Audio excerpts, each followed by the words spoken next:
Hello, Merced College. Today I'm going to show you how to change your SLOs through the curriculum workflow.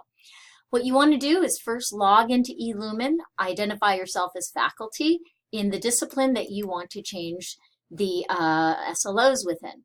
You will then go to Curriculum, come to the Curriculum Library tab, and you want to search for your course here. What I usually do is come to course code and put BIOL for biology into course code and then hit enter.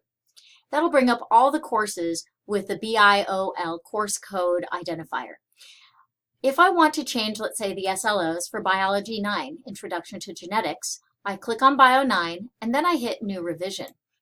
This New Revision tab will then take you to three options: course modification or Title V revision.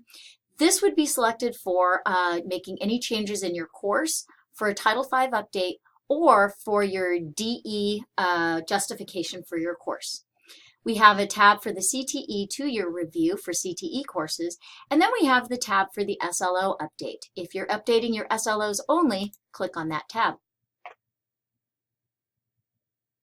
This will bring you to an active core outline that you can change your SLOs within. The first thing you want to be sure you do is on this cover information, choose the start date for your SLO changes. SLO changes are active the semester after they've been proposed and passed through curriculum. So if I do a curriculum change in the fall, you'd be having those SLOs active in the spring. The rationale over here, there's no identifier for SLO change, so I would just over here under notes for submission, SLO update. I would then not save as draft or submit. I would come over here to learning outcomes. Here are all my objectives. Be sure you have objectives input because those are required for Title V.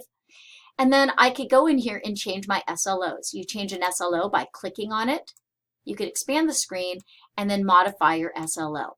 I highly encourage lettering your SLOs, A, B, C, D, and so on, because it makes it easier when you do your SLO assessment to identify the SLOs with a student. After you're done changing everything, you'll push submit, and that will launch the workflow to the curriculum committee. I hope this video was helpful. Please let me know if you have any questions.